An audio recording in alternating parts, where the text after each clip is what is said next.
Hello there, Coach Adam here with Soccer Roots. I wanted to do a video today. A dad reached out to me over Christmas, kind of loosely, but he said, what mistakes am I making as a parent kind of at the program? And I thought that was a really good question to ask. Very humbled, ego removed question. So I wanted to kind of run through a few common mistakes that I see. I never really think these are on purpose. Of course, there's maybe 5% of people that perhaps are doing them on purpose, which is going to end poorly in regards to the player and parent relationship as they get older. But that's of course not my part to intervene on. My part is simply to give you this information right now. And if you listen to it, great. And if you don't, that's absolutely your choice, of course, as a parent or as a coach or whoever is watching. So the first point that I wanted to get through is you cannot hide your kids from failure. This is a huge one. If I could bang that drum 19 times to your ears, I would. When we are parents or when we're coaches, of course, I've seen this thousands and thousands and thousands of times. And the players, of course, who develop faster are just the ones who are not hid from the reality of the real world, which is that you're gonna fail 99.9% of the time. But that failure, of course, is where you get direct growth. And that is so important. If a kid falls down, let them get up. Metaphorically, physically, literally. Just don't hide them from their failures. Your job is simply to kind of support them and guide them through those failures instead. So in 2020, let's have a focus on that. The second one, don't fight their battles for them. This is more in regards to my older players and to my kind of college teams. Effectively, I still see parents on the sidelines of college athletes and high school athletes fighting their battles for them. Now, it's all done with love, I imagine, at the core of it. But again, the older they get, they're going to simply see that as embarrassing. Probably even when they're younger, they see that as embarrassing. But they have to learn how to deal with those issues on the field together. If it's a player and a player, that is huge. To be able to, that's like in-game management. You have to know as a player how to work out the game. And that's going to come again through failure and through experiences. The good ones, you don't really learn as much. So the reality is just don't hide them from their failures and don't fight their battles for them. If you have to step in and it's ridiculous, of course, but we want to really have a 99.9% focus on not intervening in the moment. The next one would be, can you get more engaged in the developmental process? Now, at Soccer Roots, we really kind of changed the game in the sense that when I opened the company, I wanted it to be a developmental process. Yes, the phone still rings, I think, from some people who maybe haven't found our advertising, maybe it's through word of mouth and whatnot, that we aim to take your kid from 18 months to 12. Our whole focus is to be pre-club development and to kind of build those life skills and that growth mindset as they age. America is a little bit trickier because parents have multiple sport options. It's a little bit more affluent, so they can actually afford that, as opposed to a culture like England where there's maybe one sport really that you focus on and the country is obsessed with it. So it's football, soccer, or nothing. Whilst here, you hear commonly, we're going to go play baseball or whatever, which is fine for athletic literacy. But in regards to actually developing a player, sadly, the reality is, if you want to strip away all of the discussions, the reality is that you kind of have to focus on something at some point, and the sooner the better. It's just the truth. It doesn't mean I don't believe in athletic literacy. It's just the truth. If you want to have an exceptional person at anything, I think it's fair to say that we have to focus at some point. So engaging in the developmental process and understanding what I do as a weekly thing, which turns into a monthly thing, which turns into a yearly thing. I just look at the micro steps of each player, and I tell my coaches, and my coaches are getting really good at this now the more they do it, but recognizing what I have to do or what they have to do to take player X to kind of player Y within their own development. Now, I do this for everybody, which is why I get so sad if somebody does leave, because I'll look at a player and go, ooh, I can see where I can get you within 5 years. Now, of course, I go into this with my own expectations of reality, which is that nobody would ever leave, because coming back just means you have to really restart again. And then again, the truth is they're never going to be the player they were if they stayed versus if they leave and come back. Is what it is. There's a million other reasons in there. You know, parents' choice, the kid wants to try different sports. Totally get all of it. I'm just telling you the truth, which is they won't become the same player if you take too long off in between. It's just the truth. You can't jump in a time machine and get it back. So engaging in the developmental process with your son or with your daughter is going to make them feel like you give a damn effectively about it, and you're engaged, rather than kind of hyper analyzing and criticizing their effort levels or wherever it may be. Just remove that train of thought from your brain and look at each session as an opportunity to get better.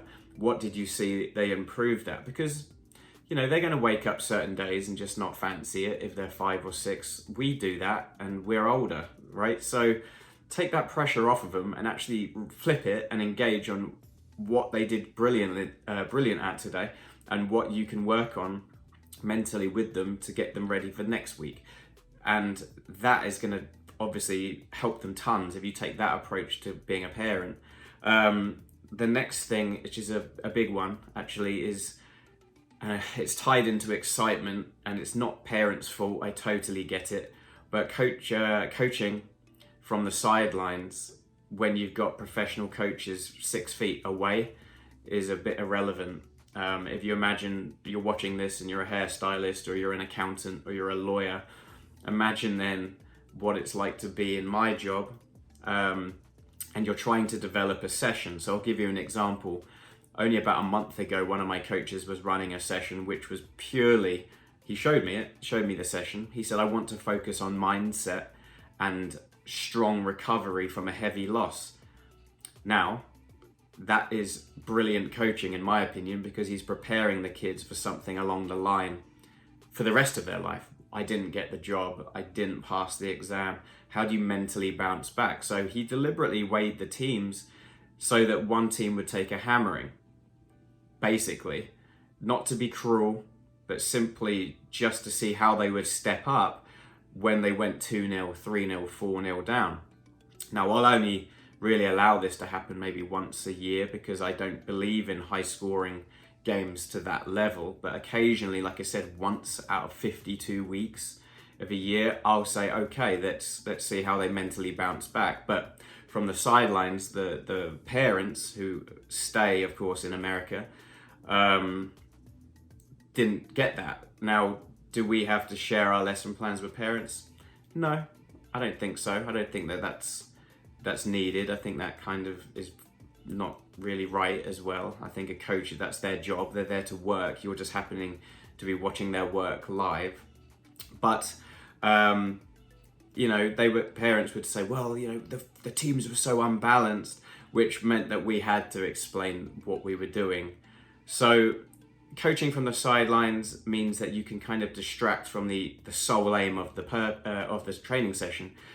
At US soccer level, so I'm wearing my shirt actually today, talking about having a singular focus in a topic for each session. Now, if you try and do passing, you know, through balls and then shooting with the inside of your foot in an hour, that's madness. You have to focus on one topic. So understanding that development is over weeks and months and years is a really good way to just get your brain and understand that Rome wasn't built in a day, and that the coaches know what they're doing and they are developing these players. It's on purpose.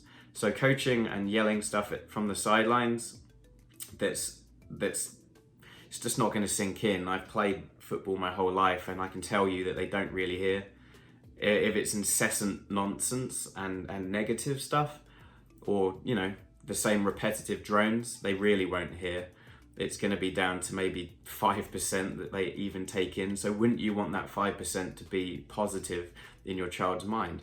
So can we do that in 2020? Can we think, is what I'm about to say useful? Is it going to add anything to that someone like me that invests thousands of dollars and hundreds of hours a year of my life into becoming a better coach, what relevance does your comment hold in a session like that? And you'll see me during the scrimmage often stay pretty quiet because I'm watching to see whether they learn and fail and how they bounce back. You know, me trying to coach during a scrimmage, it's a waste of time. The sessions before is where you really start to get into what you want to see, and then they should improve on that in the scrimmage. But it might again take weeks to see that, which is why you have to practice yourself.